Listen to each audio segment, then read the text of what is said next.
Eyang kakung, eyang putri, oma, opa, berkah dalem, salam sehat.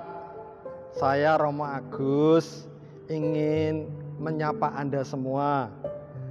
Selama masa pandemi ini kita jarang sekali ketemu karena protokol kesehatan melarang kita untuk beraktivitas secara normal. Maka hari ini saya menyapa Anda semua sebagai bentuk perhatian, kepedulian, dan teristimewa ungkapan sayang kami kepada oma, opa, eyang kakung putri yang ada di rumah. Semoga Anda semua sehat, Gekung, Yoti, ya oma dan opa ya. Nah, hari ini saya ingin menggemakan kembali pesan yang pernah disampaikan oleh Bapak Suci, Bapak Paus Fransiskus pada Hari Lansia pada bulan Juli yang lalu.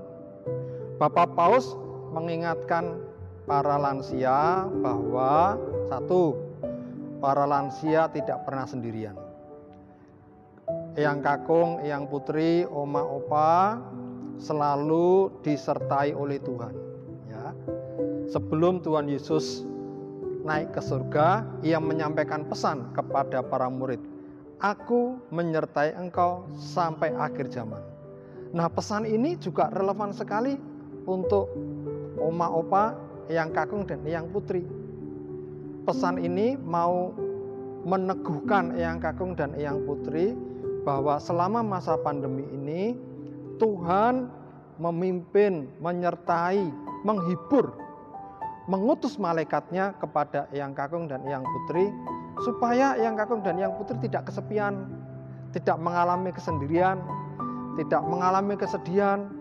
Wah, aku sudah sepuh kok, tidak ada yang peduli ya. Tidak. Tuhan menyertai lewat banyak cara. Tuhan mengutus malaikat-malaikatnya. Malaikat itu bisa berupa anak, bisa berupa cucu, bisa berupa tetangga, sesama sahabat sepuh, ya. Bahkan mungkin juga bisa dalam rupa kunjungan-kunjungan para dokter atau para perawat karena melihat atau mendengar eyang kakung, eyang putri gerah, ya. Jadi Tuhan menyertai eyang kakung dan eyang putri semua.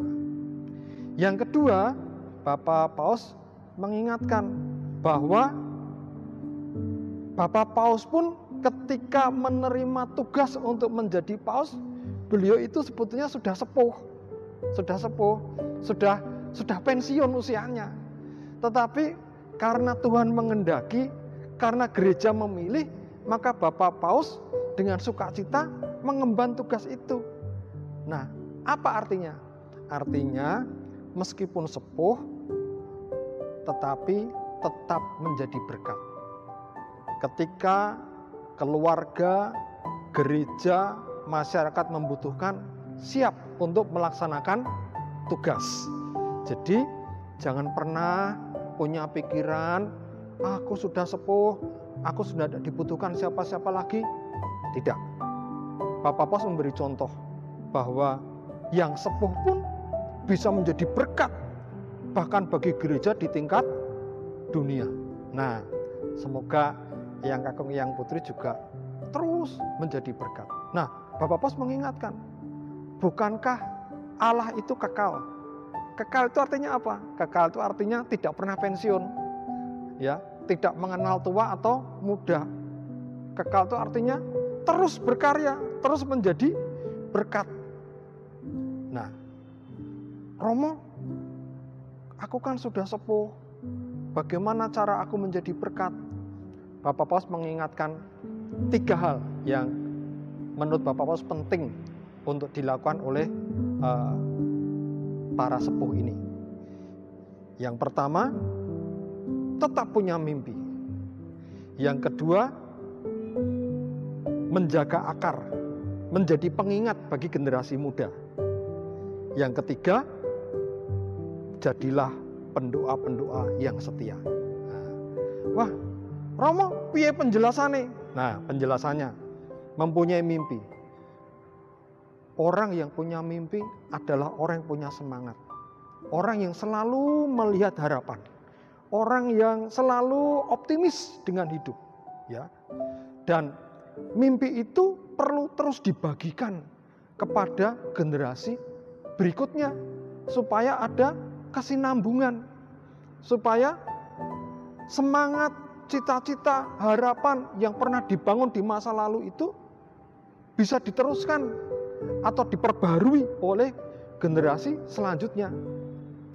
Dengan punya mimpi, para kakung putri dijauhkan dari segala macam sikap ngelokro, aras-arasen, ya, patah semangat.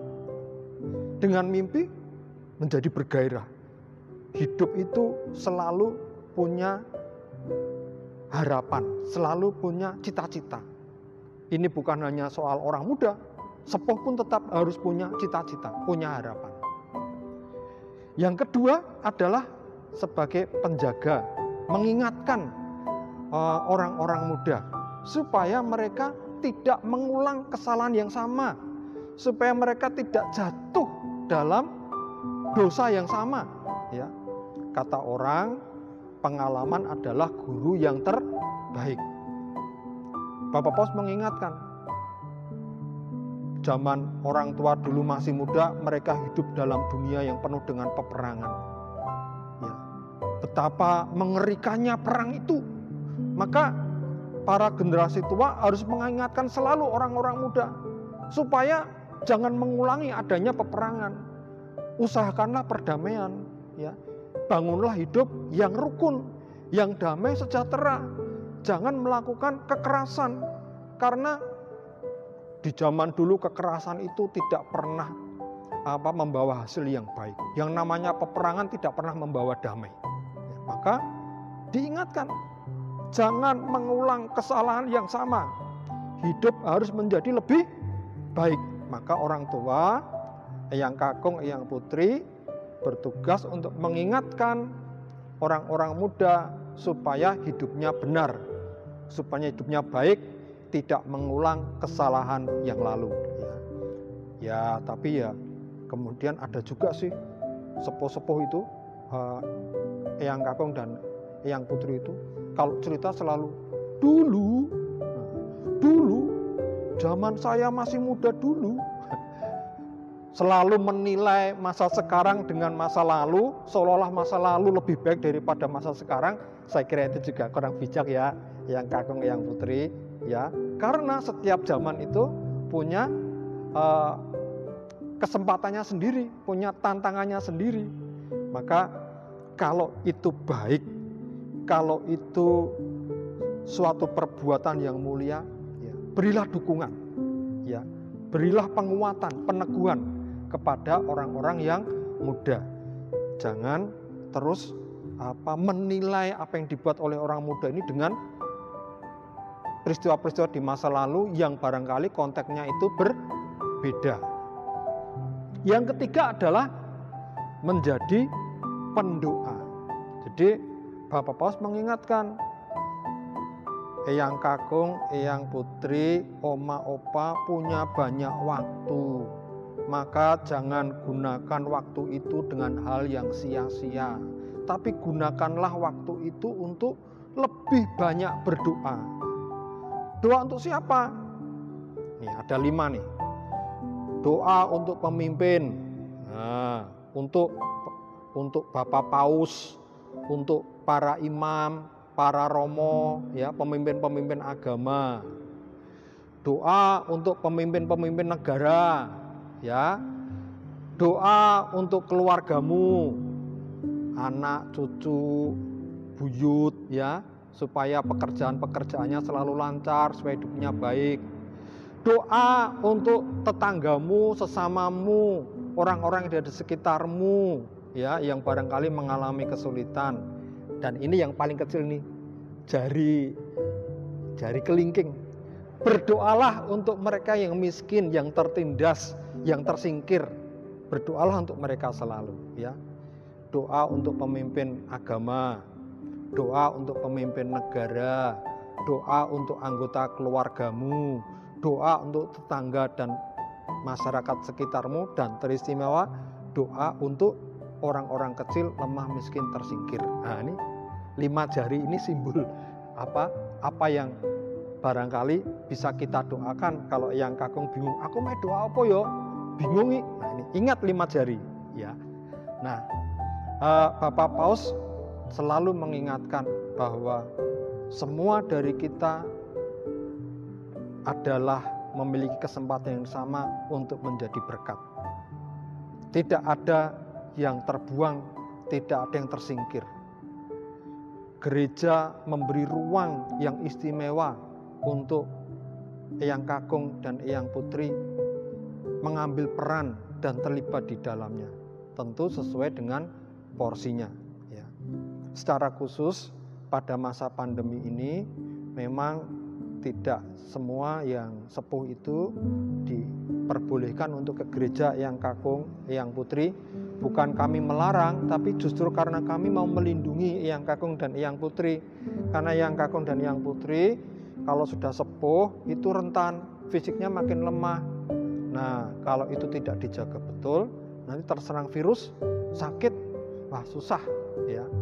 Nah, maka kalau kami belum memberi kesempatan Eyang Kakung, Eyang Putri yang usianya 70 tahun lebih ikut ke gereja, bukan berarti kami itu mau menghalang-halangi, tapi karena justru kami mencintai, kami ingin melindungi Eyang Kakung, Eyang Putri semua supaya tetap sehat dan tetap bisa berdoa dengan baik. Sungguh pun demikian, Romo, aku sudah 70 tahun, tetapi aku masih kuat, aku bisa jalan sendiri, aku sehat Romo, tenan. Ya, kalau Eyang Kakung, Eyang Putri merasa yakin, sehat, dan mampu untuk ke gereja, silahkan ya. Tetapi tetap harus ngecek ya. Kalau sedang dalam keadaan tidak enak badan, ya jangan memaksa diri. Eyang Kakung dan Eyang Putri, demikian yang bisa saya sampaikan.